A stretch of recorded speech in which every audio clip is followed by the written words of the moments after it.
But this idea that the individual has this right to liberty and to chase their dreams, and this giving somebody, these guns are unloaded, like this tool, giving it to them, but saying we as a society say that this is an ultimate right, it's enshrining something that the humanity has gotten away from, which is pure freedom. And it's often misquoted. Benjamin Franklin's quote about safety and versus security, it's true in the sense, though, as soon as we say you, Lawrence, or you, Mickey, are not intelligent enough to possess this power as an individual, that forever alters and changes the face of a society.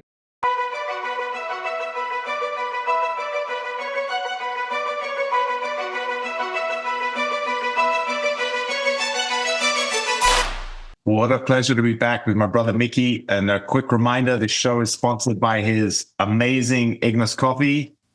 Drinking a cup right now. Mickey, best coffee I've ever drank, and I've drank coffee all over the world, brother. That's very kind. And I can't believe $30 got you to say that. That's all it took. It really is great coffee. But brother, so you're doing a course on self-protection this weekend. Can you talk a little bit about what one of those courses will entail? Man, I'm just like getting right down to business. I like it. Well, first of all, thank you for having me back. I appreciate that you want to chat with us. Yeah, we've got a 2-day class. We call it self-defense pistol, and kind of in like a 16 to 18 hour window of time. We everything's geared towards the idea of will the things I'm training stand up to violence.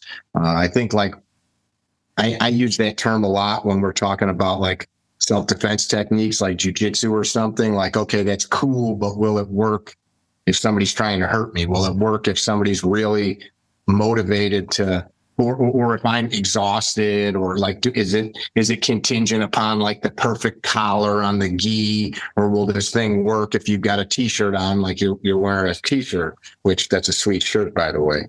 So the general premise is like, take the student through some fundamental marksmanship stuff to make sure that we're training correct. Another jujitsu analogy, I'm at the gym the other day, and I'm just a low level dude, but I was with an even lower level dude, and he couldn't get out of my mount, and we're drilling. So I'm like, hey, like, let's think about, you got to get on your side, and then you got to shrimp. And, we're talking through that, and I'm like, oh shit, he doesn't know how to shrimp. And so like, we're talking about that a little bit. And I said, hey, like before class, when we do these line drills, like if you don't practice it right, then when you need it right now, like you're trying to bump onto your side and shrimp, like it's not working. So I'm like, show me how you're doing it when we're doing the line drills. And I'm like, well, that's dumb. That's not going to work. So we try to give the student the correct's an interesting way of saying it because it's saying somebody else is incorrect. But we try to refine the movement so that as they're drilling it correctly, which is a novel idea, right? I mean, we all are attempting that, but sometimes we don't know what we don't know. So we start with the mechanics, marksmanship, drawing, loading the gun, holstering, and all those things to make sure we're doing it safe. And then that progresses to shooting on the move, shooting from diminished positions. So more jujitsu tie-in. You're on your back. You have to draw the gun from the ground. How do you do that without shooting yourself in the legs? Somebody just sent me a video today of a father and son that were attacked by a grizzly bear. And the father's attacked by the bear. The kid fell down, drew his pistol, and shot the bear, but he shot himself in both of his legs, not once, but twice. So, stuff like that, like, how do we not have that happen? You get like a couple guys trying to kill you in the street and you stop them, but blow your foot off. That would be stupid. So it's all wrapped around that concept of winning in violence. And so that's kind of the synopsis, I would say. Well, I can't wait to do one. I'm bummed that you're next one in Michigan. I'm going to be away at a wedding in California that weekend, but I'm good about taking the time to do, like, say, a tactical shooting weekend. And I feel like by the end of the weekend, I'm so sharp. I've put through, 700-800 rounds through my pistol in 2 days. And then I don't practice regularly. And I feel like if something happened, and I had to grab my gun and shoot right now, I would be so much worse than I am after a few hours in a course. So I think like those courses, you accelerate your learning so much, but then you have to stay consistent. That's my biggest problem, is just fitting in time for shooting. It's just like anything, right? Jiu-jitsu, especially like you're a real seasoned practitioner of that art, but like there might be a certain technique you haven't practiced or drilled in years.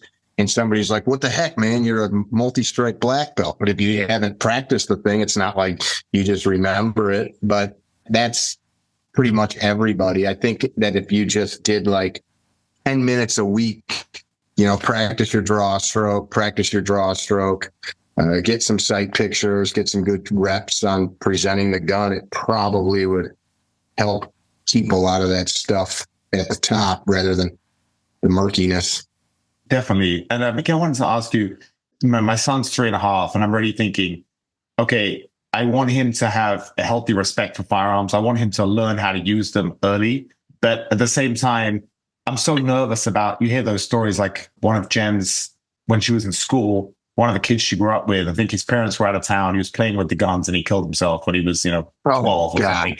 You hear those awful stories. You think when you're 12, 13, 14, your brain's not developed. So it's trying to, like, if I think back, I grew up in England, so we didn't have guns. But if I think back to my brain at that time. Hello, we don't have those things. It's crazy. Police don't even have them. That's a whole other story we're going to talk about, because England's You better not point that rubber band at me.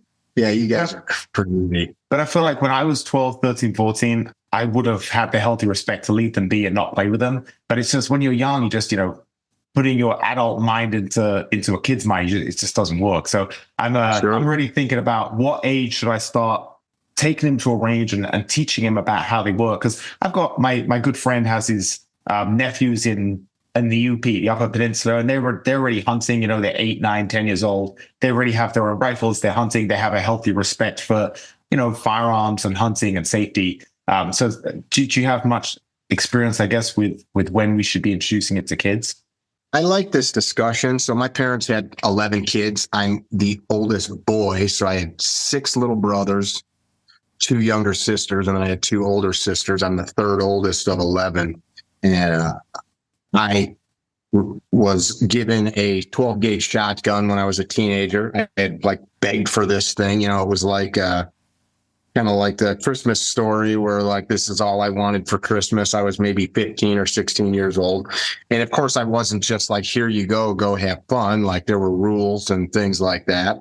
But I was very conscientious. I'm blind in this eye because a kid shot me when I was 12 years old. It was a mistake. It wasn't malicious.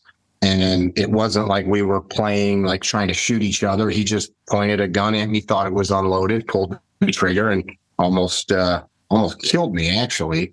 But that kind of made me pretty focused on how easy you could get injured. So I would take my little brothers. When I was a teenager, I had brothers or siblings that were still being born. So it wasn't all of them, but I remember taking a few of them. And one day we grabbed a rotten pumpkin out of the garden. My mom had a huge garden, and we blew it up with some bird shot.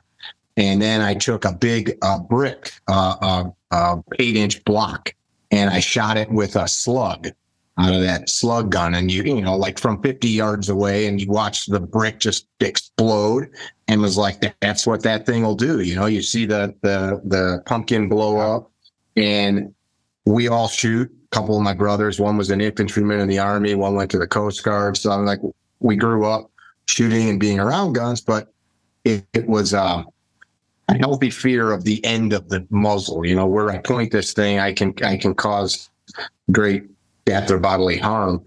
I think too often we get fearful of stuff. I've got some friends in Pennsylvania, close friends of mine, that I was honored to be able to give their boys some Red Ryder style BB guns. They're maybe 5, 7, and 8 or so, the boys. And these are farm kids. I mean, these boys they grow up they got pigs and goats and all kinds of crap in the backyard. Grew up like I did, but we sat down. I bought him safety glasses, figured out like, here's the safe shooting direction. And they're really conscientious with these little BB guns. So I think that and kids are different, right? Like my son, if you told him don't ever do that, he'd be like, cool, my dad told me that. I was the kind of kid. Yeah, I was the kind of kid like, all right, when are you not looking so I can do the thing you told me not to do? So I think you need to know your children. It's easy for us to, as parents, I'm a grandparent now, to just like make blanket statements like never touch the stove or never touch a knife. Well, my mom, she couldn't cook for all of us without help. So you walk in the kitchen and there'd be like a 10-year-old standing on a chair whacking potatoes or peeling carrots. And there's very few memories of somebody cutting themselves. 2 reasons. Probably most of the knives were just dull, not for any reason other than they got used a lot. But you grew up like as a kid, my mom would give a small kid like a butter knife and let you kind of whack on something like a banana and figure out how to use the knife. And then as you got older, you're exposed to it so much, it wasn't a novelty, so you didn't want to play with it. And I think we have to attach like a healthy respect of the thing, fire, a gun, a motor vehicle, water, right? I have to attach a healthy respect. But also, if you're allowed to do it, whatever the thing is, reasonably and safely, then it's not this forbidden thing, right? It's not, I want to go dig in there. My kids grew up where they were always shooting or around guns. They had bows, they had slingshots, they had, BB guns and real guns. And they were allowed to satiate any appetite or desire to experience those things safely and in a controlled way, where my concern was that they'd be at a friend's house. And because we've heard those stories and some kid like, check it out, my dad's revolver, I have a family member as a young boy, his older brother was like, check out dad's shotgun, and discharged a buckshot through the basement, through the floor, and took out mom's china cabinet. And he said he remembers like, he still thinks he has some hearing damage. The shotgun muzzle was like right past his face. They were kids. Like that kind of crap is very scary to me. Yeah. So that I think is for me the big thing, like attaching a healthy respect for the damage it can cause, and then there's like a whole moral side of it too, like fire or like a hot stove or something like that. Usually those things are not used for evil. I guess an arsonist could use fire for evil. But you don't like get mad and say, I'm gonna go home and get my oven and heat up some water and dump it on you, but people, I'm gonna get mad and I'm gonna use my gun. So I think that that's like my general thought process. Don't make it evil. Don't make it scary. Healthy respect, and then attach some moral codes to it, right? These things can kill people, and we're not killers. So when you say don't make it evil, you mean it's just a tool, just like a knife that you use for cooking is a tool, but in theory you could also stab someone with it. Is that what you mean? Sure. Like, well, I mean, I know folks, I was at we had a barbecue one time a number of years ago, and it was during a time where there was several of these high profile, horrific school shootings. And my nephew was pretty young, and 8-10 years old, and I had taken him shooting. He's come on some like camping trips before with us. And, his dad wasn't really into guns, brother-in-law of mine, and he's like, "Hey, can I see? Can we look at your guns, Uncle Mickey?" And I said, "Yeah. Like after supper, we'll go look in the gun safe." So we're looking at stuff, and I'm showing him things, and you and I were kids. Video games were totally different, and I wasn't much of a video game player, but these games now, these kids know more than I do. Like they're like, oh, that's a such and such gun, and they know all about the optics because the games, have all of these different real life guns in them. So he's telling me, holy smokes, you got da-da-da-da-da. He goes upstairs after we were down there, and he tells his mom, Uncle Mickey has blah, blah, blah, blah, blah. And he's telling her the model. And she's like, I don't know what that is. He goes, it's an AK-47. And she goes, that's not funny. Don't make a joke like that. And he's like, no, for real. And she looks at me. She's like, is he lying? No, why would he be lying? She packed the family up and left because she refused to be in a house where this instrument of death that was created to murder and kill people was in a house. She left the picnic. And since then, that attitude's changed. But every day in the news, she's seeing these horrific school shootings and imagining her kids being murdered and such. There's that, like this thing, I'm going to connect to evil, and that's foolish.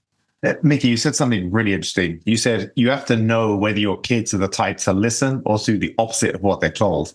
And so I was definitely I always think, I hope my son's like me. And hopefully if we have more kids, they're like me, because I was just such a good kid. I did what I was told. I didn't get in trouble. I just thought that's what you do. My son he's only 3.5, but he's already so stubborn. And I'm thinking immediately right now as we're talking, I'm like, I think he might be the one that's going to do the opposite of what I'm saying. You've got adult kids.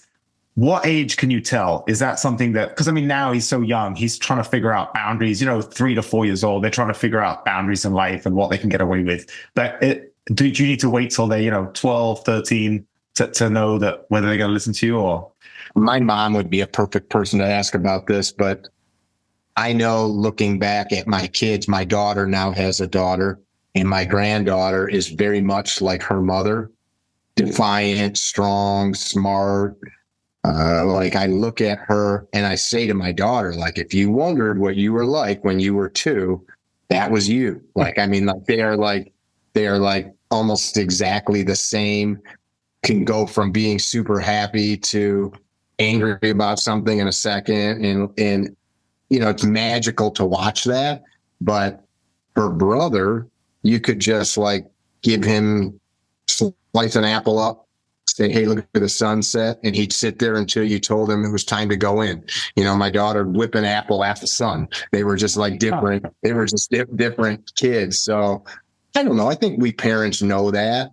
They both, though, regardless of their differences in personality, both of them understood this thing can kill you. This thing can make your life end. And that, I think, is a sobering thing. I don't want to talk about that stuff with my kid. I also don't want to look over the edge of a casket at one of my kids. So, so I think we can make these hard blanket choices in life. Well, I'm just not going to have guns. Cool. So now you're making that choice, but there's a whole bunch of other things you're giving up with that. So, isn't there that statistic that far more kids fall into swimming pools and drown than get shot by firearms? Is that right? Yeah, I mean, that's huge. Right now there's a misnomer going around that kids are the top reason for death for children right now is firearms, and that's unequivocally false. That statement, and this isn't a made up thing. If you go research that, the CDC started adding 18 and 19-year-old, really like inner city violence victims, or whatever label you want to put on them. It's dudes in Chicago and Houston and New Orleans and these kinds of places that are shooting each other that are 17, 18, 19 years old, that they're lumping into that. So it's not sweet little girl that's shot by her dad's gun by mistake. Those things happen, and unfortunately they happen a lot. But that was my next point. Even though I taught my kids that stuff, you don't leave guns outside of immediate care, custody, control of an adult. And that kind of stuff is just stupid. Just like you wouldn't leave your 3-year-old in the kitchen with hot oil going on the stove, or a bunch of knives, right? Or leave him on the edge of a deck without a railing that was 20 feet in the air. It's the same logic. Right. No, that's so true. Nikki, so with your eye, do you have problems with depth perception?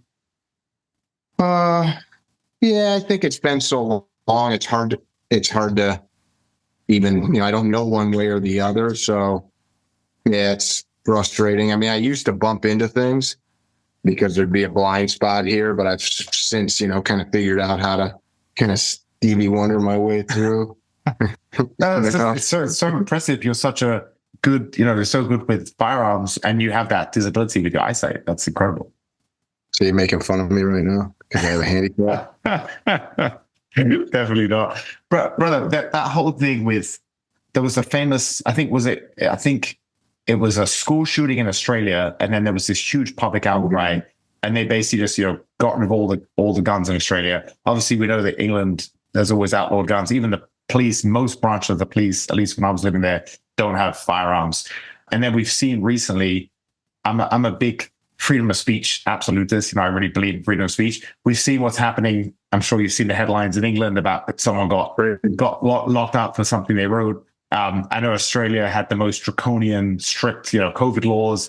It really is. I know a lot of people think they think that people that say, we have to have firearms to protect freedom of speech so we can, fight against a tyrannical government. They think that's overstating it. But I really, as a student of history, I really think there's some truth to that. And I'm just so great. Something I never thought about 23 years ago when I moved to the US, but it's something that I appreciate so much more now is the right to bear arms, the right to have freedom of speech, especially living now in Indiana, where it's a much more libertarian state. I'm just so thankful that I don't have to deal with what citizens in these other countries have to deal with. It's an interesting discussion point. A lot of folks, you are from England. Our laws on firearm ownership are all derived from Old English common law. Colonists here, when they were like, hey, we got to have some of these things, like our right to self-protection and defense, all that stuff came from England.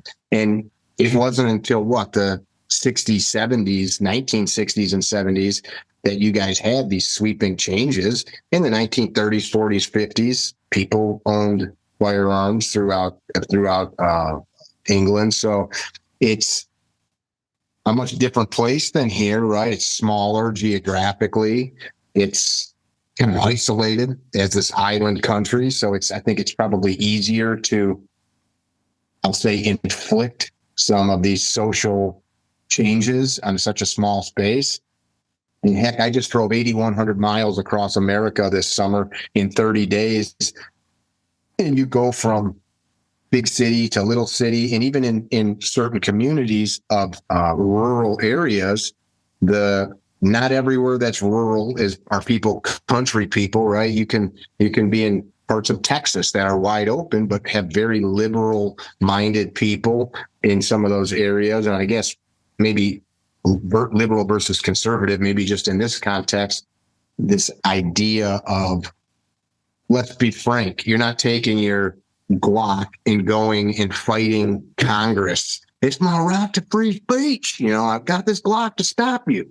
It's more, we're not so much talking about physical combat, more this idea that we have this notion of sovereignty as a human being. And I'm not talking about crazy sovereign citizen stuff, but this idea that the individual has this right to liberty and to chase their dreams, and this giving somebody, these guns are unloaded, like this tool, not giving it to them, but saying we as a society say that this is an ultimate right. It's enshrining something that the humanity has gotten away from, which is pure freedom.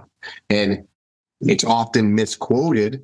Benjamin Franklin's quote about safety and versus security, it is true in the sense, though, as soon as we say you, Lawrence, or you, Mickey, are not intelligent enough to possess this power as an individual, that forever alters and changes the face of a society. And it's seen in Europe, New Zealand, with that crazy church murder that happened down there a couple of years ago that was disgustingly live streamed.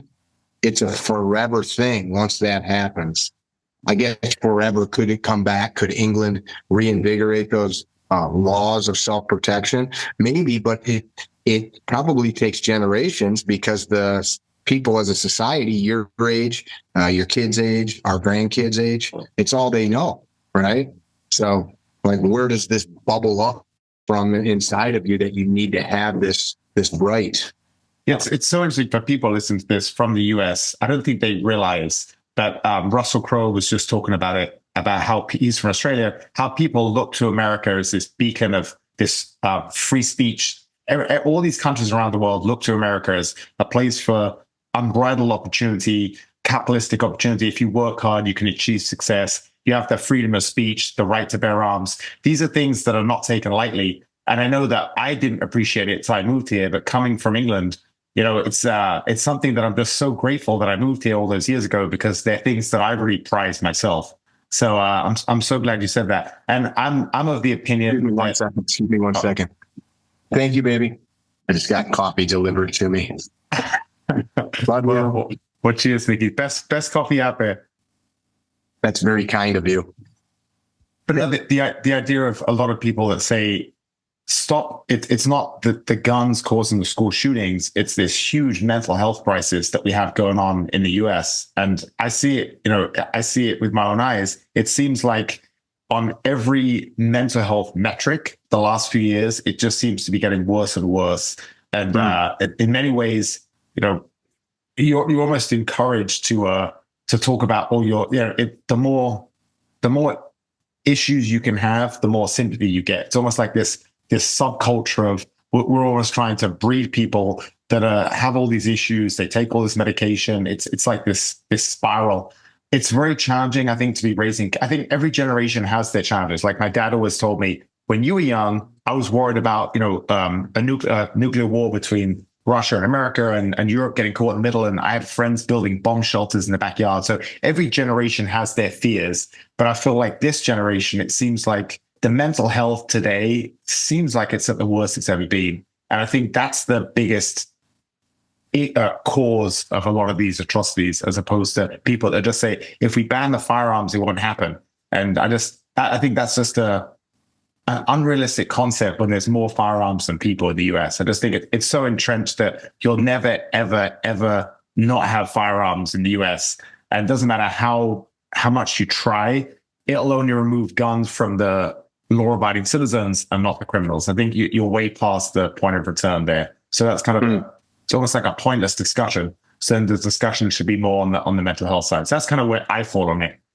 That mental health thing is interesting, man. I ponder this a lot, and it's probably more of a philosophical discussion than anything. I went to a Doobie Brothers and Steve Winwood concert a couple nights ago. I love the Doobies. I haven't seen Steve Winwood in 20 years. He hails from your part of the planet. And I'm looking at Steve, he's 76, and I'm listening to him, and we had really great tickets. They were like 50 or 60 feet center of the stage, and I'm staring, watching, and I'm like, man, this guy's seen like from Jimi Hendrix and the Beatles, like played with all of these, Spencer Davis, like all of these amazing people in then like the times that rap through him. And he's just up here playing the same songs. He probably doesn't give a shit about social media. And as I'm watching and thinking about it, like how fast the times have changed. And I know you just said it, people always have their own challenges. Stuff's different now. This morning, my nephew, I've got a lot of nephews, but I've got one of them that's like a professional skateboarder. He's amazing. His name's Schuch, does stuff like all over the country. And he's got a YouTube channel. I commented like, great job. Well, then one of my other nephews commented, hey, Uncle Mickey. And I'm like, I saw like the screen name, and it's not Lawrence Dunning. It's, some like goofy numbers and stuff. So I'm like, who is this? So I go look, and he's like 13, and his whole YouTube page is him playing video games where the viewers are watching him play video games. Completely foreign to me. And of course, my kids, I remember watching, I'd go in my son's bedroom and then be like, what are you doing? And he's like, I'm watching Minecraft. You're watching somebody play this extremely boring looking thing. Like, and well, why? Well, what do you mean? And he's like, what do you mean, why? And so, I don't know. It's probably like to them, to a 10-year-old boy, it was probably like watching dad watch Tom Brokaw or, 60 Minutes or something. But I have been watching and just observing social media. You and we both have podcasts. I'm on your podcast right now. What makes us feel that we're so important that we should talk and people should listen to us? And I'm not saying one way or the other, but it's become so normal. I'll see somebody's social media. Maybe somebody will send me something. Maybe it's funny. I saw one today. You're talking about your shoulder. It was like a lizard in a lizard, I don't know, aquarium, whatever lizards live in your house. And it's doing this weird thing with its shoulder. And the caption just said, "Me when my shoulder hurts." And it was just like this. And I'm like, this is just so crazy to me, the things that we create. And then it was like, please like and subscribe. And I'm like, why? So I can see you take more pictures of a lizard and write a cute caption. And then what do you get, lizard picture guy? What do you get if I like and subscribe? What do you get out of this? Like, because somebody on TikTok said cool or whatever, like, and I know there's tons of smart people that have written books and talked about this, like the dopamine hits and all these things that come from us getting success on social media. Like, yes, you can make money. When they've done studies, people have asked youngsters, what do you want to be when you grow up? I want to be an influencer. Mm-hmm. And it's this strange thing that we live in. I just watched a couple of videos yesterday about young men and steroids, and they're going into gyms, and this guy who's like some famous natural bodybuilder is just going up and he's going, "Hey, what's your name?" "I'm Lawrence." And he goes, "Hey, could you talk a little bit about your bodybuilding journey?" "Sure. I'm going to ask you some questions, and if you don't have to answer if you want, but would you ever use steroids?" And like, it was like 50% of them were like, "Hell yeah." And he's like, "How old are you?" "I'm 17. And he's like, "Do you know how bad that is for you?" And they're like, "Dude, I want to be jacked." And these kids look big because they're lifting weights, but they want to be jacked, And so like, the social media world that we've created, the mental health stuff, it's no wonder, like the craziness in this world that we've created, no wonder we have the world that we currently have.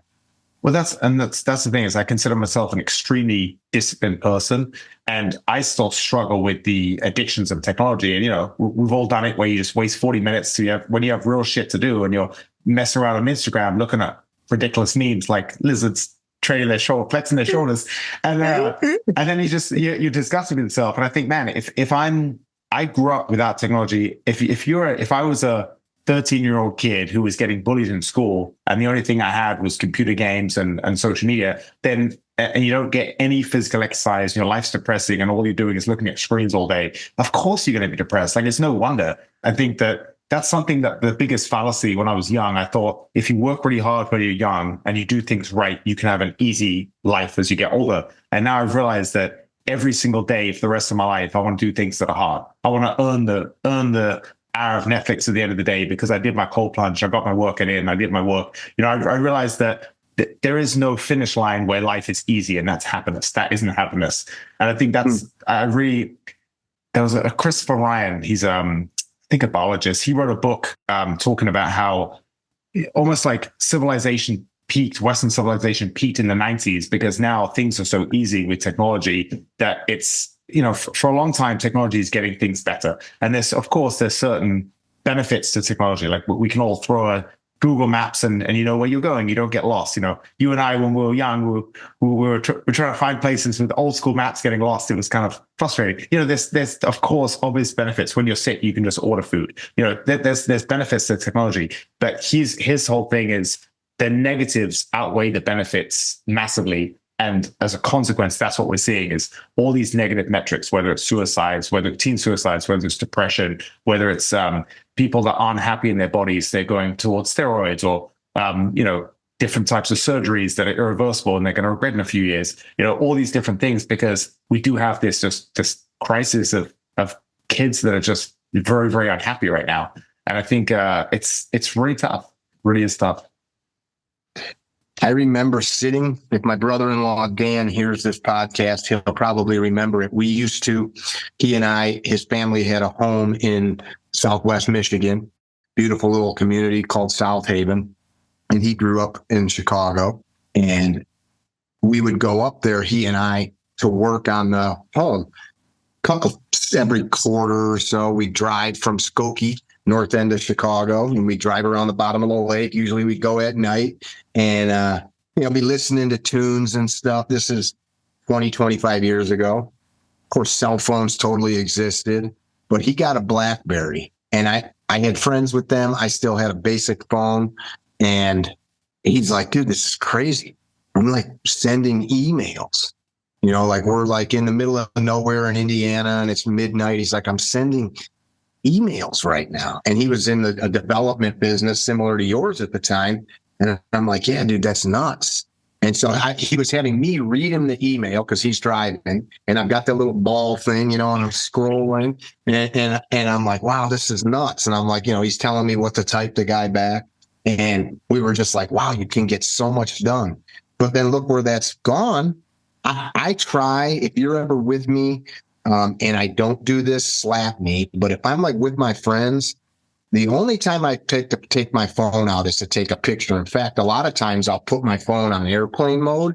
We just went on a big road trip with the Hearts and with Derek and Jenny and Brian and Kasha across the country. And I bought disposable cameras for each car of people, just for fun, to have some fun with it. Of course, they take shitty pictures compared to our $1,200 cell phones, but we come up with this excuse, right? Like, I'm in this concert last night or a couple nights ago, and I'm filming, and then I'm like, I paid a lot of money for these sweet seats, and I'm watching the concert through a 3-inch slab of glass in front of my face. So I just threw the phone down, like, what am I going to do? Am I going to sit and listen to this stupid recording later? Of course not. And it's like a disease now. Let me take a picture of my bread. Let me take a picture of this bird. Let me take a picture of this thing. And I'm going to share it. Maybe people will like it. Anyway, this idea to like do more, it robbed us of like ever being present. I sit with friends, people I care about, and it pisses me off. It's like, man, I'm having dinner with you. And I'll look, it's not like, oh, you got an urgent message. You're on Facebook or you're on TikTok or whatever, man. You're an addict. You are a freaking drug addict. And like you just said, I've been guilty of it too. So I personally think that all of this communication is not helping us. I would love to see kids not to have phones. And I'm not against it. Everybody wanted their kid to go to college. Well, everybody wants their kid to go to college. Nobody wants the kid that's the plumber. Everybody wants a kid that's a dentist or a doctor or a lawyer, right, or an engineer. Now we know that we've created this huge bubble of financial problems for the country and for kids, sending them to $40,000, $50,000 a year school, and they're not getting great jobs out of it.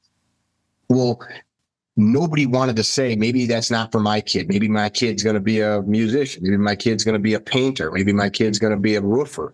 And there's nothing wrong with those things. I've been a carpenter my whole life. Nobody wants to say, yeah, I want my kid to be the weirdo without the cell phone. And now these kids take the conversation in a different direction. I've been working with an organization that exists to help limit abuse to children. By limit, I mean lock dudes up, but a lot of it all stems from pornography. And when you and I were kids, I'm sure you remember the first time you saw like a phono mag or something at like a friend's dad's house or your house or whatever. I don't know what you guys had where you were at in England, but like, Playboy and Penthouse and stuff like that. Every other dad had one under the bathroom sink. But now the shit that kids can see, I mean, it's messed up. I just watched this documentary this organization's about to release, and it tracked 4 or 5 guys like our age that were basically addicted to prostitutes.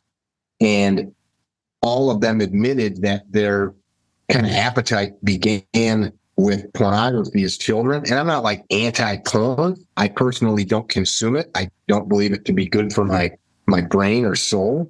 But I mean, I like naked women. I just don't want to frickin' stare at it. It's I guess I bring that up because it's like the crack cocaine of social media or of the internet, and it's free, like I remember somebody showing me when I was maybe 13 on the computer, like, dude, type in whatever you want. I'm like, what do you mean? Like, I don't even understand this. You didn't mean anything. What do you mean? Type in whatever I want. Type in like something and like the computer will show us. And I'm like, I typed in, what's the first thing? BOOBS, right? And then all of a sudden, and this is, not like nowadays with Pornhub and all that crap, but I got some images of boobs and I'm like, oh, right? And now you can be like, I want to see a girl on a unicycle who is juggling dildos while freaking gorillas peeing on her and Van Halen's playing in the background. I mean, like, you will find some weird ass thing, right? I'm kind of going off on a tangent, but I think we created a pretty weird world. Well, so funny. I do remember the first time I ever saw a naked woman, and it was my older brother. He had a penthouse, and he's like, "Max, I got to show you something." His friend gave it to me. He under his bed, he pulls out this old magazine, and he showed me, and I've got the 3-page pullout and the centerfold, and I was just like, "This is so crazy." And I don't know how old I was. I was probably around 12 maybe, but I feel like kids nowadays, everything's shifted so much earlier. And like you said, one of their friends has a smartphone, and they're like, the stuff that you can pull up there would shock you or I as adults. And you think these little brains looking at this stuff, it's definitely kind of scary. I was having dinner with some buddies this week, and we were talking about, they know some of these girls that are on OnlyFans, and they are making insane amounts of money. We're talking like 30,000, 40,000 a month, just crazy.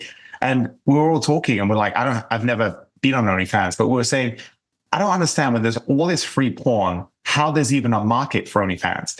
And the reason is because a lot of guys want connection. So they don't want the porn. The porn's free. They want the connection. They want a bit of titillization, a bit of sexiness. Some of these girls put your foot in your mouth.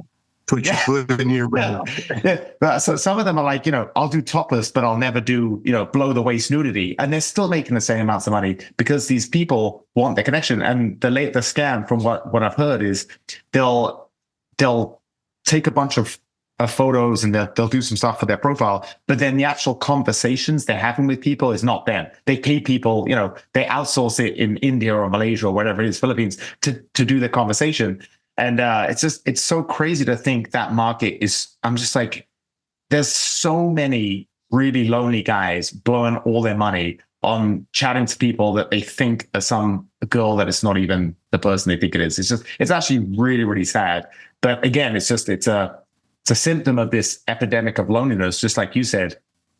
That it's what you're saying, I think, is the same thing as being able to access email at all hours of the day, being able to take a pill and lose weight, being able to push a button and food shows up at your door, even streaming movies. Remember when you had to, I'm not suggesting going to Blockbuster to rent a video is what we should do, but nobody would do such a thing now because you have all of the codified knowledge at your fingertips. As long as you have a credit card on file, you can download whatever you want. And it's the same thing. Like, I don't want to have to go out and get a haircut and brush my teeth and talk to women, however it's at the grocery store, at church, at the bar, at the beach, and then actually meet one. I just want to freaking jerk off here, and you put your foot in your mouth, and I'm going to pay you $30 or whatever it costs. And it's the same instant gratification. I don't have to be rejected. I don't have to put the energy or work in. I mean, not everybody is you. I'm sure that the rejection was very low for you. Oh, I'm low and stunning. Look at me. Look at me. I got my bicep. Maybe I made you sound like you're in some bad Disney movie. Could I clean your chimney, sir? That's a making of a porno right there. Little Lawrence, the chimney sweep. So Mickey, real estate is kind of slow right now. Don't give me these ideas. But I gotta say, I don't fool these girls. Like, I really don't. Like, the allure of making 30 grand a month, basically working for yourself and doing what you want, as opposed to hustling in a job that's paying you, a tenth of that, is it's really tough. It's a real tough. And what you said about, going into trades versus being a dentist or a doctor or something. I know a lot of people that are our age, like in their 40s, that started off in the trades when they're young. They made smart decisions. They bought a few properties. They built a company that had people working for them. They're doing so well. And one of my best friends is a really charming, good-looking guy. He's a dentist. He has his own practice on Michigan Avenue. It's a tough business. I mean, he does well, but his expenses are massive. He's got I think he's still got a bunch of school debt from his degree. It is really tough. So I think that's such a good lesson as well, is I think between people realizing that some of those markets, like you said, are oversaturated, whereas a lot of the trades, there's always business. If you're good at any of the trades, you're always going to, I'm in real estate. We're always looking for people that are good at what they do. So they'll have the business. They don't have the school there. Yeah. And then now we're seeing all these people, like the whole Harvard and Yale and all the crazy nonsense they're teaching these kids. They're basically teaching them, not teaching them how to think critically. They're teaching them to be zealots and to be, they're not coming out of that degree ready to do great things in the world. They're coming out as brainwashed to push a narrative. It's just terrible. So I think then the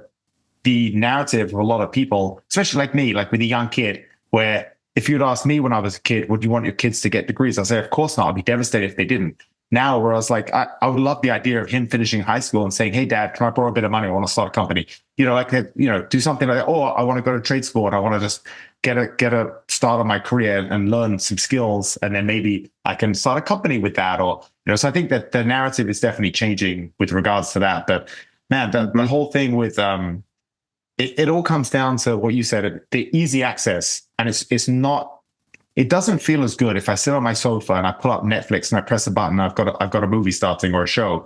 Then I remember when I got foot surgery, when I just moved here, so I must be 22, 23. And the next girlfriend and I went to Blockbuster and we got like 4 or 5 things and picked up some food and came home. And that you're so much more excited. You put a bit of effort into it and just, it seems like it gives you so much more value. And I think there's some secret to life there, Mickey, is the easier things are, the less happiness and accomplishment we're going to get out of it. And I think if you and I look back at the things we're most proud of in life, it's the things that were the hardest to achieve. It's true. Yeah, talking about that Blockbuster thing, you rented it, you knew you had to drop it off in a day or two. Yeah. I mean, unless the movie sucked and you just were like, screw it, I'm not going to watch it, it's dumb. You actually invested time to sit and watch it because you paid for it. Now you're just like, I'll start it again tomorrow. I'll just push pause. And all of these apps just open up right where you left off. It's interesting. I got a friend, his name's Clay Hayes. Clay lives in Idaho. We just spent a bunch of time together this summer. He became known because he was on that show, Alone, where they take you and you live alone in the woods and they give you some camera gear. And like the premise is, whenever you want to leave, you like push a button and like a crew comes and drags you out. And until they come and tell you that you've won or you have like a medical problem, you just keep trying to live off the land. Well, this guy, nobody realized that this was like his life. He would have just stayed there indefinitely. He shot a deer. He built a nice little house. He's got carpentry skills. He had like windows and like all kinds of crap. He's eating like stew and like writing poetry. And like, then they're like, hey, you won. He won like $500,000 or something. But during that, yeah, it's pretty cool. And now he's got a great YouTube channel that he teaches people how to like build bows. He just made moccasins out of an elk that he freaking killed. And in the show, this is what I was thinking about. He wrote a poem, but he had nothing to write on. And so he was like scratching it on a piece of wood or something. And so he like quoted it to the camera and he said, hey, if anybody sees this, please write it down and send it to me so I have it. And I don't have the poem memorized, but if you want to Google Clay Hayes poem, you'll definitely find it. Basically, his premise was that the world, nature, something out there, there's this great prize waiting for you personally, but you have to be willing to go to find it. You got to like go climb over the hill, swim across the creek, climb through the thorns. And this is something like, he's having this moment as he's sitting there. He's like months away from his family, alone with no communication, no internet, nothing. Right. And so there's a lot of time to think. And he's a pretty cerebral guy. He's a real quiet guy as it is. And now he's just alone. And so he's like thinking about, man, I'm having this like like existential moment with myself out here of how beautiful this experience is. And the only way I could have ever come to this point was to like put myself in this spot. Nobody, 99.999% of humans will never be months alone in the woods, hungry, cold, to experience this level of clarity. And it is a really beautiful little thing, but that's what it made me think of as you're talking about that. Like, what a boring ass existence, just being.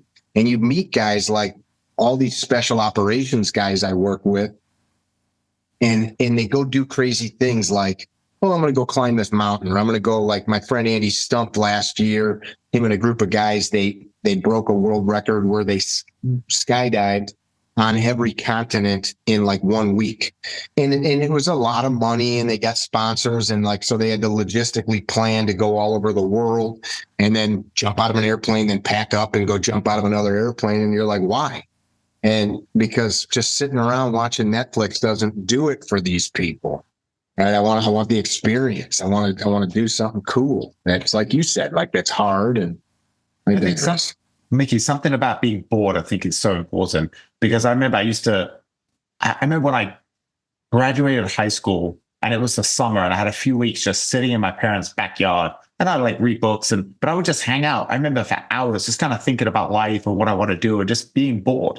And I think that's such an important thing, where I think now, how often am I bored in my life? There's always 20 things to do.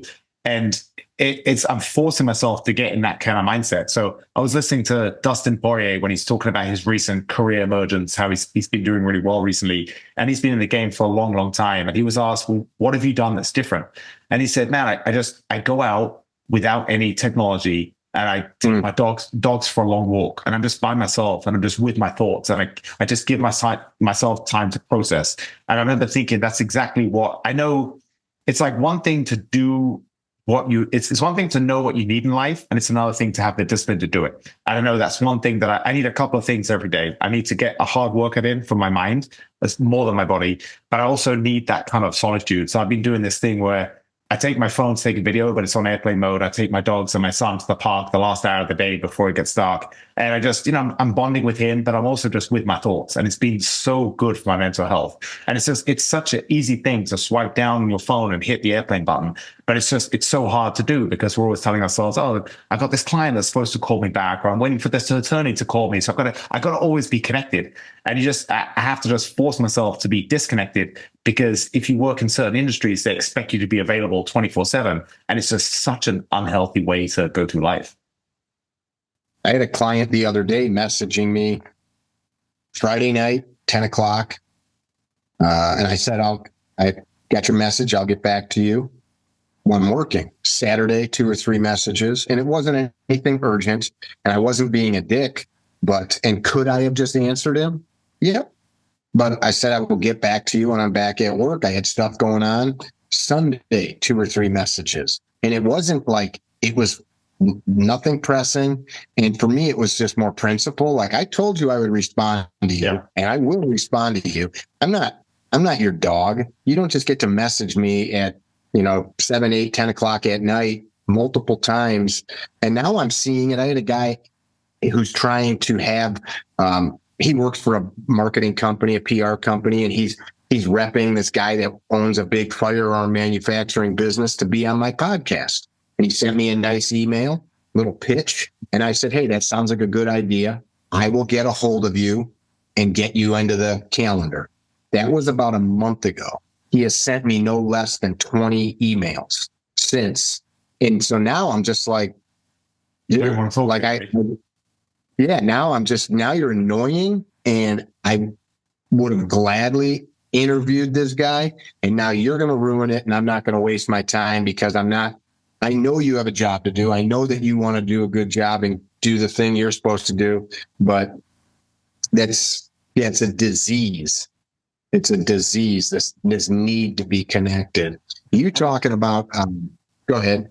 I was going to say, what the worst thing is they teach that now, Mickey. They teach you just to keep if you're in any type of sales, just keep bombarding people with messages. And that's probably a reason that maybe I'm not as successful as I could be, because I don't do that. I'll do a couple of follow-ups, but if people aren't getting back to me, I'm not going to bug them. And when people do that to me, and I've had people the same thing, someone I've never heard of, they're like trying to do a podcast with me or something on some esoteric subject that I'm not really that interested in, and they'll just bombard you with all these messages. And it's like, man, like, if you don't get a response from someone you don't know in after 6 messages, maybe call it a day. Don't send 7, 8, 9, 10. Just don't keep going. But they do teach that in marketing. I think they teach something like you've got to reach out 7 times in order to close a sale or some nonsense like that. But I absolutely hate it too. I couldn't agree more.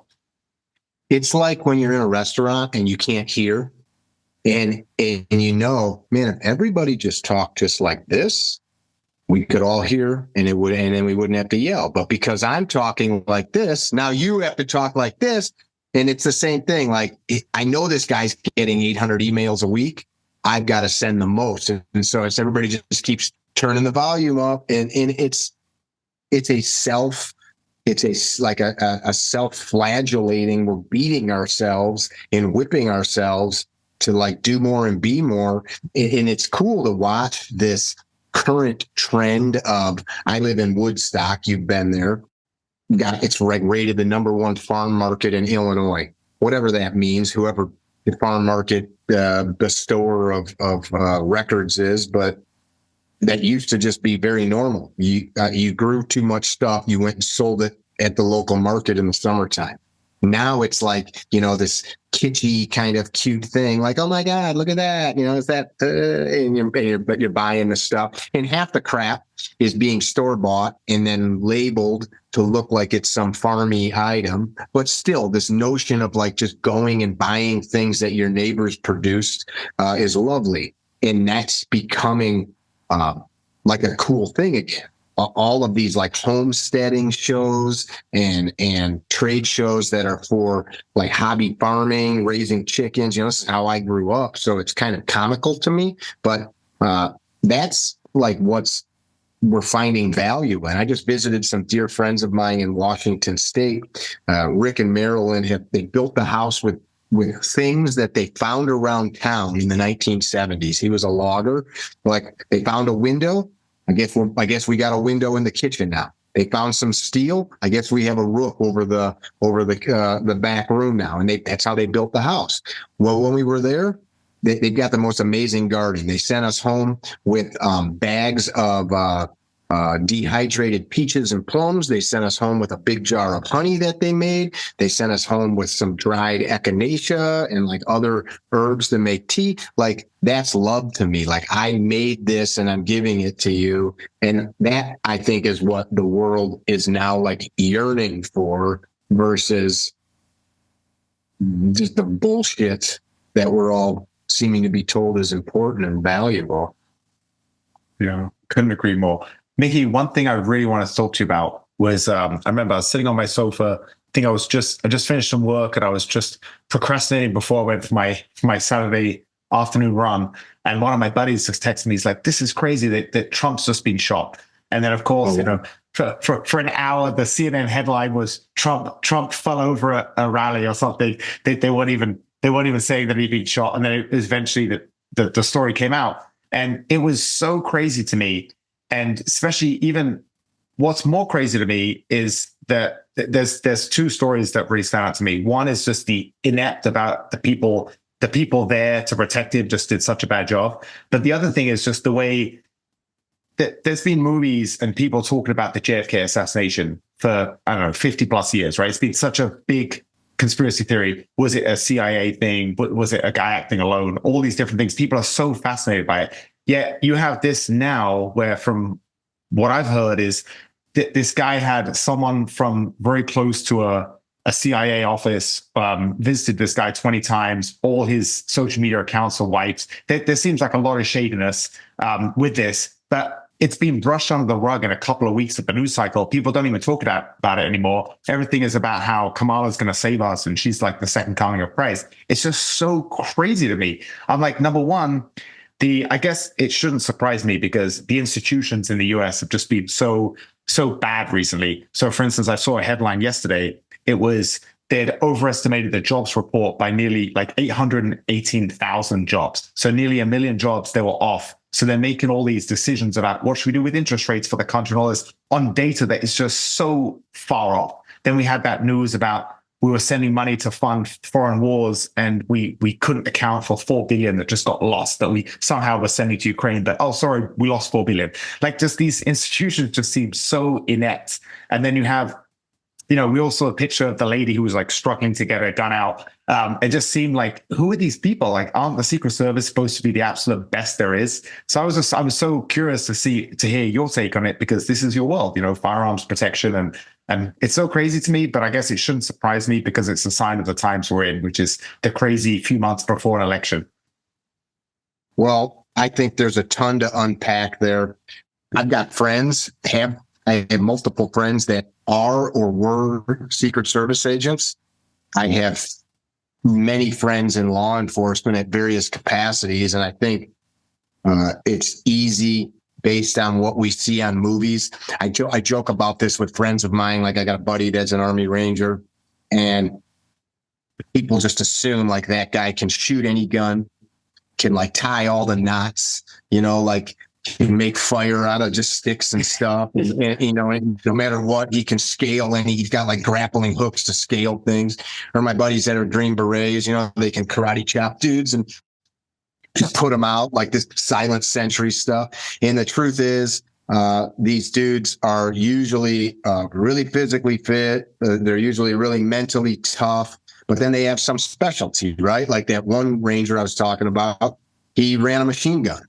And he was a fighter. He was like one of the guys that was the founding member of the Army Combatives program.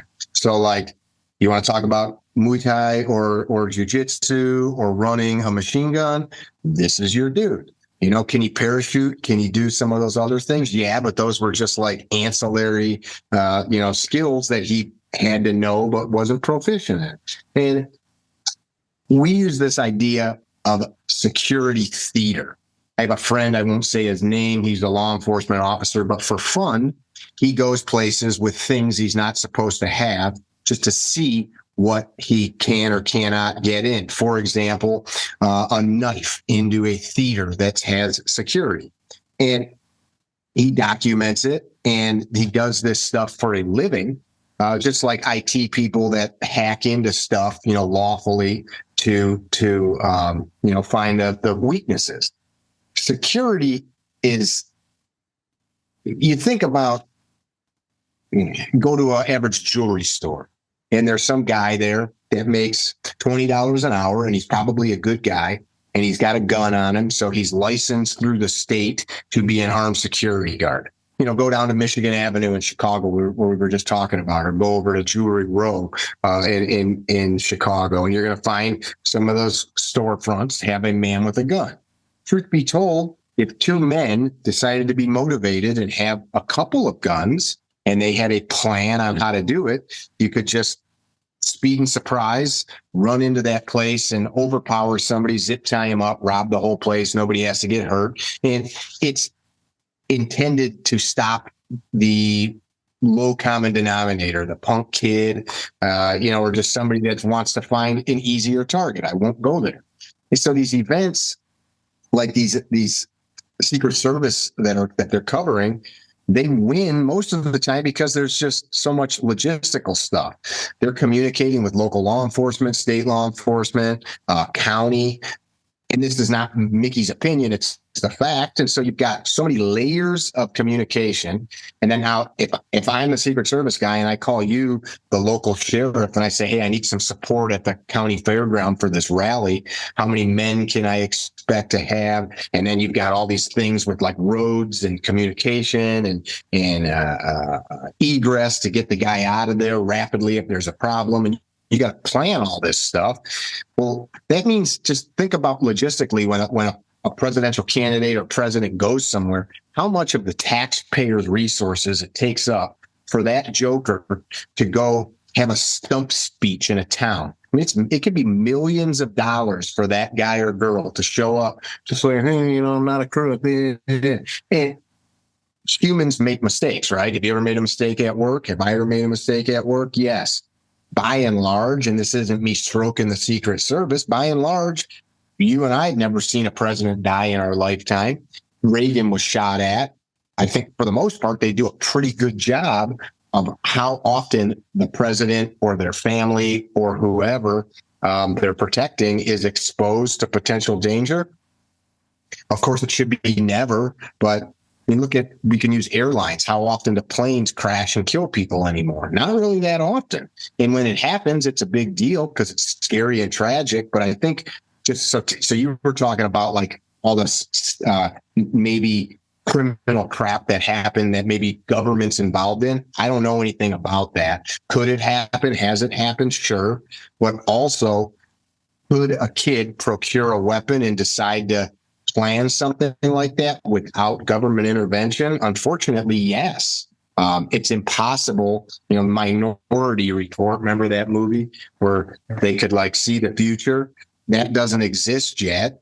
And so we are all very vulnerable every day in our lives, not just to violence, but driving down the road. I just came upon an accident the other day where a semi-truck changed lanes and took the front end of a car off. That crap can happen. So not to derail your point or your commentary, I think that it's bad for business for the Democratic Party to have that narrative told. And much of the liberal media, of course, does not want to bolster any Trump support. So we'll just suppress that story. I think it gave Trump a boost, except it's, as you said, this social media world we live in, it's already, this crazy world-changing event. Couple weeks, it's like, all right, boring, next. Show me that freaking lizard moving its shoulder. Show me that chick peeing on her feet riding a unicycle, whatever weird ass shit you're into. So I think it's easy to point fingers.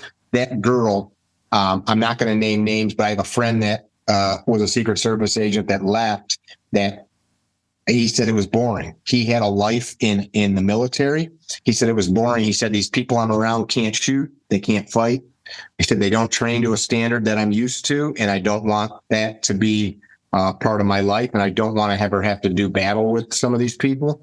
That was one man's assessment. So I never worked there, but he came from a place where he was used to being around men that treated themselves like warriors, and they demanded it of themselves. And I think a lot of that stuff is hurry up and wait. You're sitting with some person in a hotel room and you're just out in the hallway for hours on end, killing time, waiting for the sun to come up. That would get old, and it would be very hard to be tuned up. I know multiple guys that do security at nuclear power plants, and these dudes are trained, man. I mean, they're like, these teams rival big city SWAT teams or more in their skill and in their capabilities and resources. How often do you hear about a nuclear power plant getting attacked? So these guys go their whole career, or however long they can handle it, just patrolling these facilities, waiting for something that probably will never happen. So, that's been pretty hard to stay tuned in and turned on all the time. That's just me talking from the perspective of what I know of humans. So it kind of makes me sad when I see how rabid Americans get. Like, look at these idiots making fun of that girl holstering. Well, I have dropped a pistol in a match before. 20 of my friends watched me drop a pistol. I tried to draw so fast with a holster I didn't have a lot of experience with, and my front sight hooked the holster, and I dropped the gun. Okay, why do I point that out? Because I think I probably have more experience with a pistol than most people, and I made a grave mistake. Do you think a Secret Service agent who's doesn't know that she might be shot in the next couple seconds in an instance where there is gunfire in a crowd and she's got one of the most important figures on the planet behind her, who's the target, which means she's a human meat shield now, that she might be a little adrenalized. So to do this thing where it's got to go into the little holster. Maybe adrenaline might be causing a little bit of an issue there. I mean, like, how about let's have some grace for people? And I'm not defending her because I would have clearly holstered perfectly in that situation if that was me. But I think it's really easy for us to just, point fingers at people and not understand. I mean, damn, just saying that, I'd never even thought about that until right now. How the hell did she feel?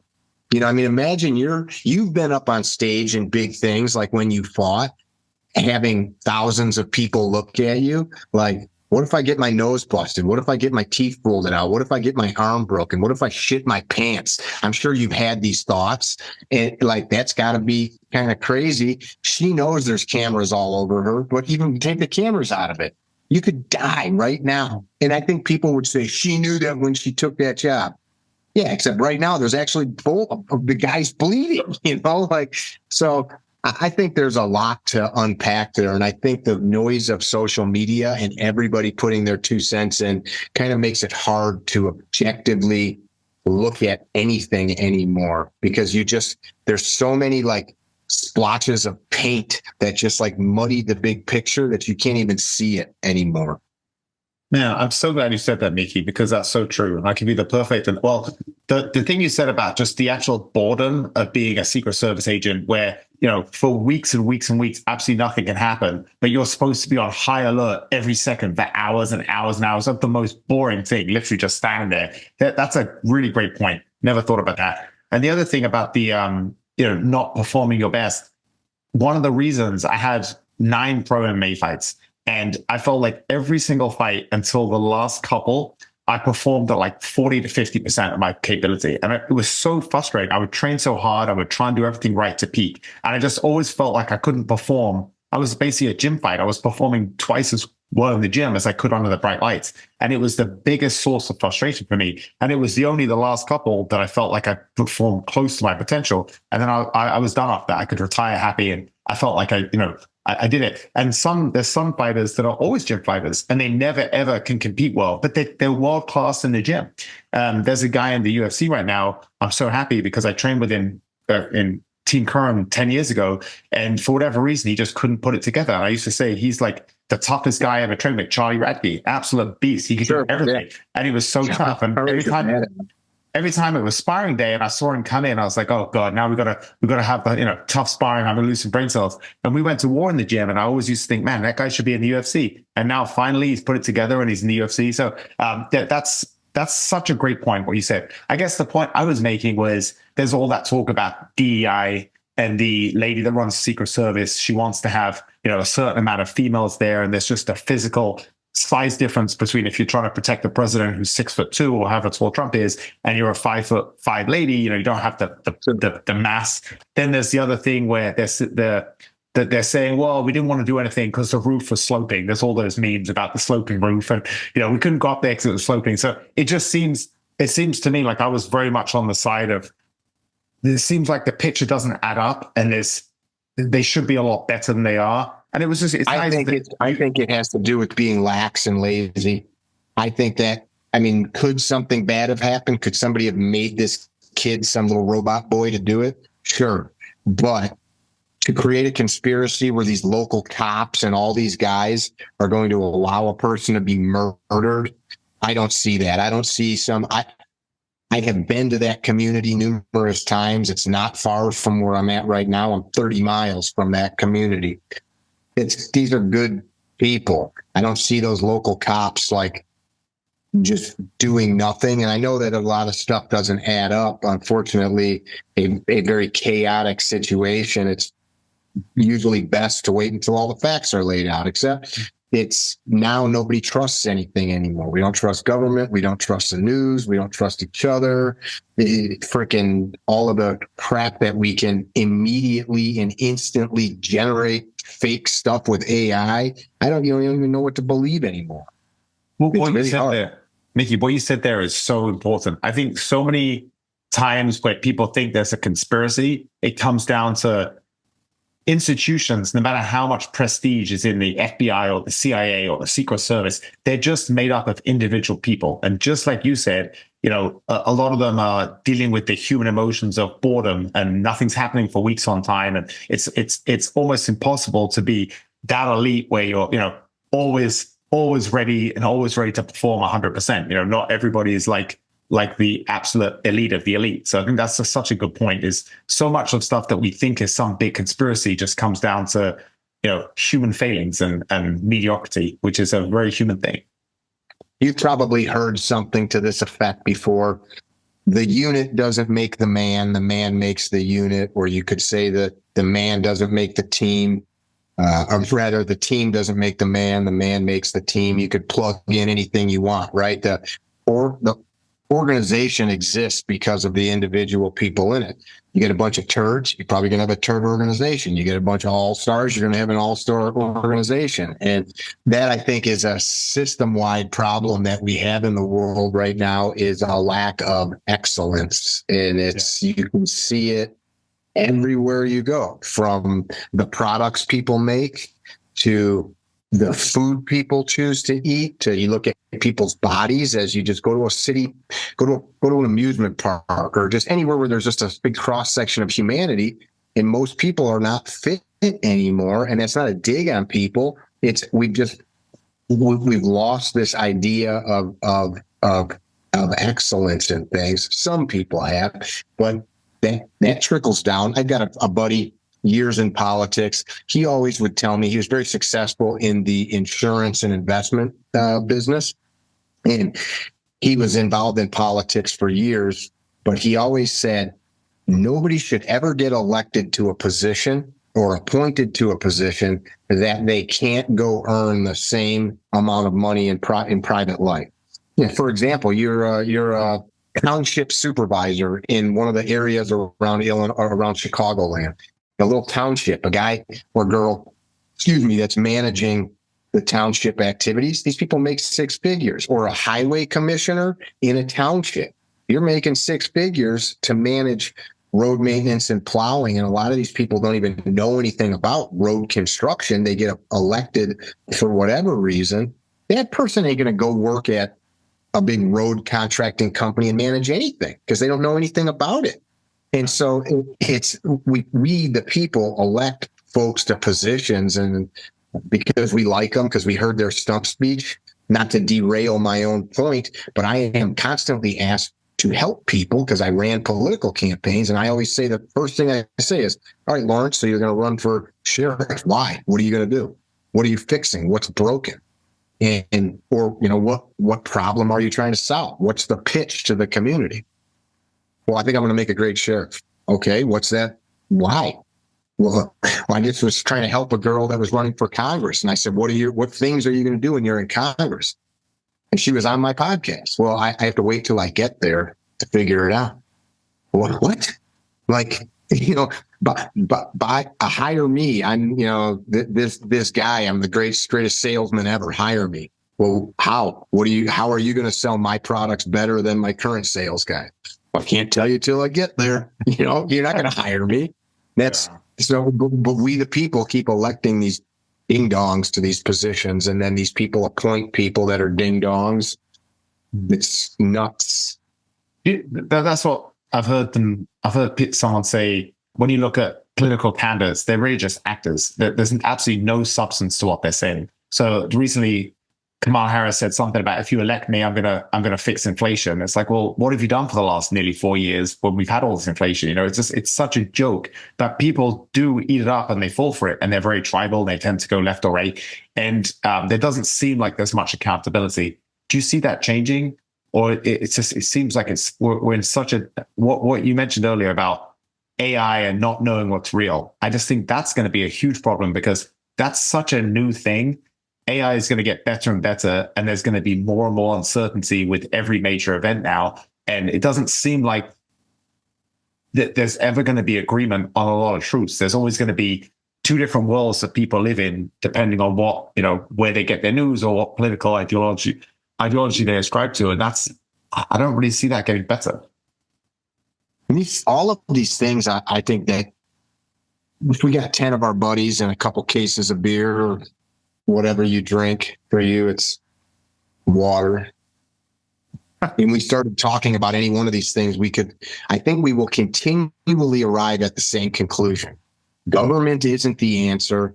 You being a good dad, you being a good neighbor, you being a good husband, coworker, boss, whatever thing you do, like, that's what matters. And I mean, like, if you think back to when you were at any point in your life, the things that mattered most were people, and good or bad, because bad things matter. You know, that boss was an asshole, or that friend of mine really hurt me, or, you know, whatever good or bad thing. People are what matter. And in the end of things, you go to any funeral and nobody says, "Oh, that Lawrence, man, he real estated the shit out of real estate," or, "Man, that guy, like," they're going to talk about how hard you worked, how much you loved your wife, how much you loved your kid, et cetera, hopefully. And if not, there ain't going to be anybody there, because nobody goes to the funeral of the guy that just cares about, the shit that doesn't matter. So I say these things from time to time to certain people, and this is just my opinion. I don't know everything. And they're like, yeah, you don't get it. Like, you're just a pawn or whatever. I spent years involved in politics, and I became quite jaded because I realized I got a peek behind the curtain. And if you saw The Wizard of Oz, remember when she looked behind the curtain and saw the wizard? I was the wizard for a while. I chose to be the wizard. I could inject myself, and people are like, "Yeah, right, you weren't the wizard." Yeah, anybody that wants to be the wizard can be the wizard. You can create any narrative. Politics is just sales and marketing. And we remove people from office. We put people in office. I got legislation passed through threats such as, "Lawrence, if you don't vote for this pro-gun bill, I'm going to spend the next year with all of my people getting you pushed out of office." So not physical threats of violence, and magically they would vote. I mean, that stuff, anybody can do that, but I think it's easier for us to imagine that there's like these smoky rooms with dudes like, "I'm a billionaire and I want everybody to do my bidding." Well, everything's about selling stuff, right? It's easy to imagine like, no, they just want us all locked in cages. No, they don't, because you can't go to work and make money and buy widgets and buy McDonald's and, log into Netflix if you don't have a job, if you're locked in a cage. I think that there's definitely people trying to engineer society to different ways, but so are we.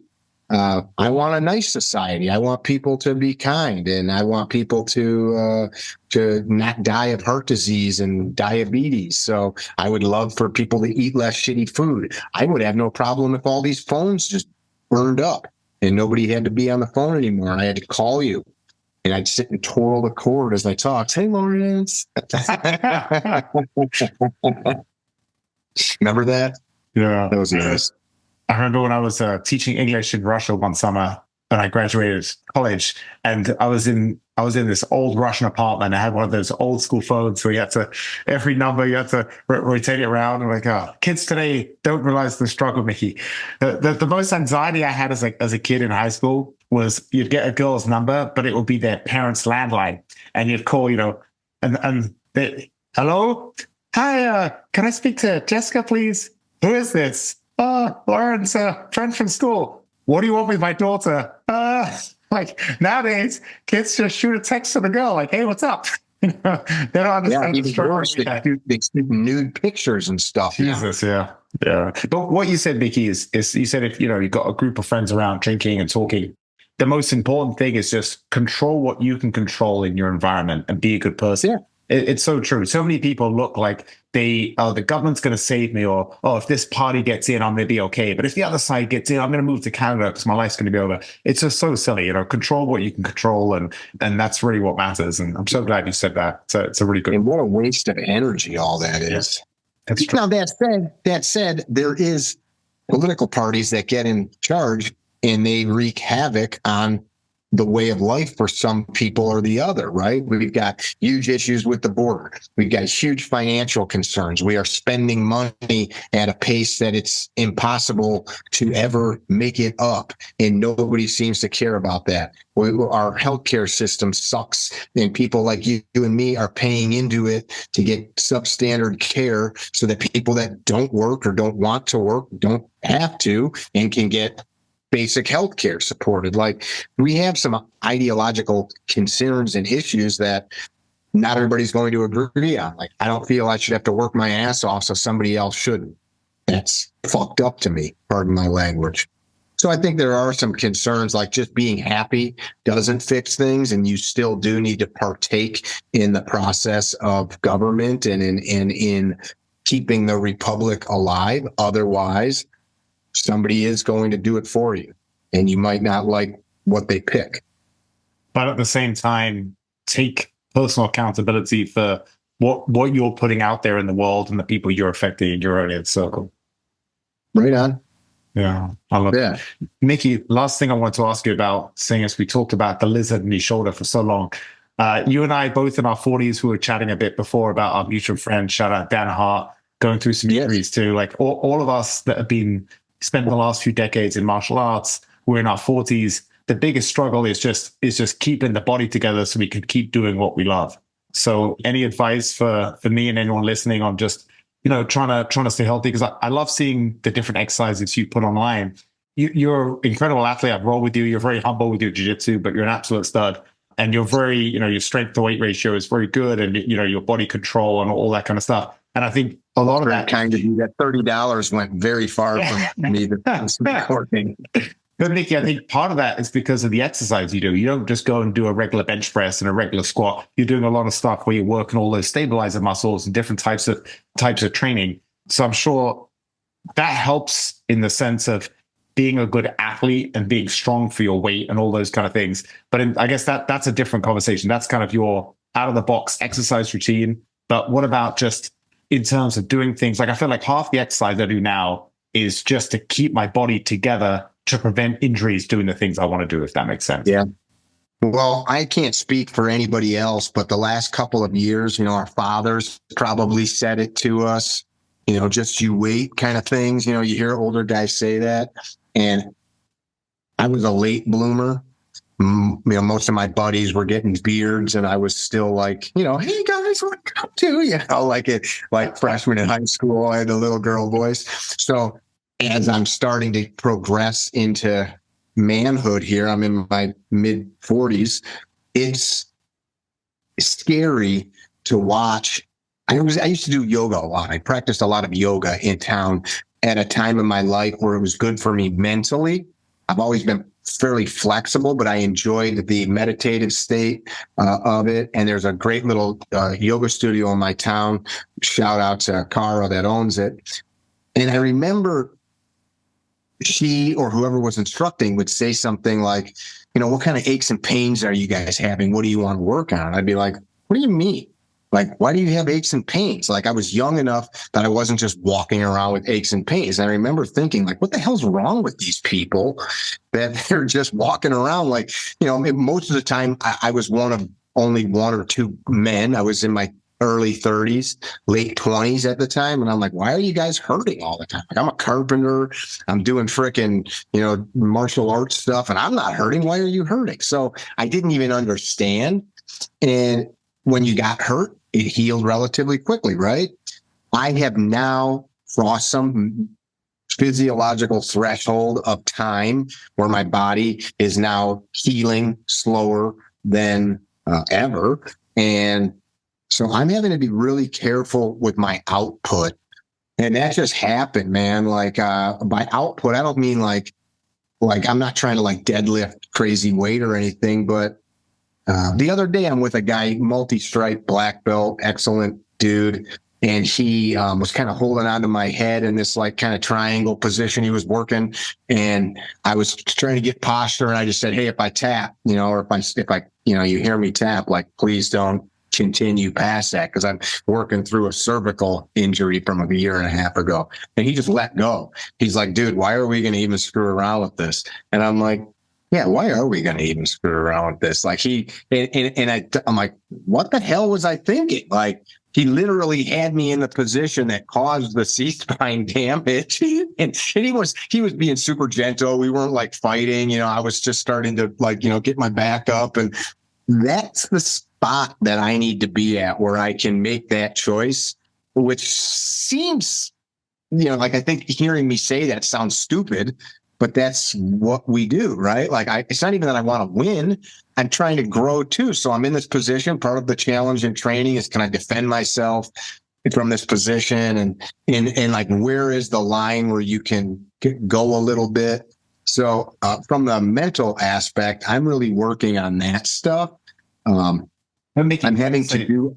So on that point, it will be easy for someone to say, "Oh, Mickey, that's your ego. Like, just tap." But it's actually a lot more nuanced and more complicated than that. Because if you were that kind of person, then you wouldn't be coming back to the mats for 20 years. So like the type of people that we are, that have been, lifelong martial artists like us that have been doing this for decades, you're the type of person that wants challenge and you want to embrace it. So you're not just going to tap before something goes on and, you're going to try and fight to get out of it. But that's precisely the fine line we have between, are we going to inflame an old injury or cause a new one while we're doing that? And I think so you hear people all the time saying, "Oh, tap often, tap quickly." Yeah, that's great advice for a 40-year-old white belt who's just started training and he's never been doing it, But you and I have been around for decades, and we're not the type of people that just tap because we do want to test ourselves. That's the whole reason we got into this. But it's right. A very difficult thing to change your mindset and recognize that, hey, I'm not that 30-year-old stud anymore. I'm in my mid-40s and I've got to protect this vehicle. So I know exactly what you mean. And that's such a slippery slope too, right? Where it's not a mindset thing where I'm afraid, like, there's always the best version of us, right? Like, this is the way I look at it. Like, but I'd be more fit, more endurance, more recovered today. Like, what do I need to do to be at that optimal level? And I'm not talking like Jason Bourne, like I'm a machine, but like, be your best self. Yeah. What do I got to do that? And of course, just being a bitch isn't it, but training partners, you're talking about Charlie, and I like Charlie, but like, I don't want to train with Charlie. I've trained with Charlie, and it's not any dig to him. Charlie needs training partners that are capable of giving him the level of stimulus that he needs to excel. Of course, if we were just drilling in like a regular jiu-jitsu class, that's another animal. But if he's come in before for open mats, and I've just been like you said, like, son of a bitch. Yeah. And I protect myself from him and can move around and stuff. But he's a powerful and explosive dude that I'm 15 years older than. So exactly. That's what you said there is 100% true. The young explosive fighters should be training with other people with that same level of explosion, because it's the explosion and the scrambles that I think is the biggest wrist injury for us. Yeah. And I'm not afraid of that if I know and trust the guy, and I know and trust Charlie, but I just mean in general, like when he would show up at the gym, he was looking for training partners to give him some hell, and I would do it. And it's like, well, great. Now I'm, sleeping like shit for a month because I tweaked my neck or my back or something. And knock on wood, I've never had like crazy injuries like guys have had, but that's been a big thing. But, talking about sort of yoga and things like that, I have been a proponent of that, but get away from it. I've gotten away from that as a daily practice that I stretch, but that's not the same as yoga. And some people don't like it. Like my buddy, Dan Hart, our buddy, he's not a fan of yoga. To him, it's just like stretching. So he does like kin stretch. But for me, the true practice of yoga is a meditative state of mind, which for me is where my body needs to be, because I'm kind of keyed up and I wouldn't say hyperactive, but I'm like, what's next? And I need to flip a switch to shut off, because that's how my body heals. I heard somebody the other day talking, I think it was Mike Israetel, maybe Dr. Mike. I don't know if you've ever seen him. He's a RP. He's got a huge YouTube channel. Millions of people follow them, bodybuilders. He's a doctor of sports physiology or something like that. But basically, I believe it was his channel. They're talking about like even like the stress that you and I are under. We only have so much ability to heal, right? So if my body's healing a beat up muscle because I had a hard workout, and my brain's going 90 miles an hour trying to solve the world's problems, I'm consuming energy to do that. And so, like, where do I want that energy to go? Do I want it to go to fixing the trashed muscles or to digest my food? Or do I want to freaking worry about everything going on in the world? And those are choices. So yoga for me is a meditative state where I can disconnect and it allows my body to have that energy to heal. And that's, I think, a really hard thing because we just take it for granted. Okay, my body, I went and had a hard workout or I fell on the ice and I've got a big bruise on my butt. My body will heal it. I need food. I need rest. I need to allow my body to have the fuel and resources to do that. And so that's the thing I've been working a lot more on, not getting angry in traffic. You know, you think about that. You get frustrated behind the wheel. Come on, God dang it. Get out of my way. You just burned 8 calories. I don't know what it is, but you are, consuming the life force of your body, exuding this thing into the ether rather than recovery, repair. So that's really where I'm at these days because I want to be able to show up and be a good training partner and do it as long as possible. And also your body's your vehicle for your day job. Like firearms training, you can't do that if you're all banged up. So even more for you. And I tried that. It sucks. That's Nikki, my brother. It's always a pleasure. I'll bug you again soon. Hopefully we can get some shooting in. I'm bummed I'm going to miss you at the seminar, but every time I talk to you, I always feel like you upgrade my thinking. So I really appreciate it, man. I'm so grateful we met. I'm honored that you would have me on again to chat with you, and I'm honored that you'd be wearing my shirt. Thank you. You're the best, brother. Again, quick reminder, best coffee out there, Ignis Coffee. I'm going to put a link on the show notes. Thank you. You're the best, Nikki. Be well, brother.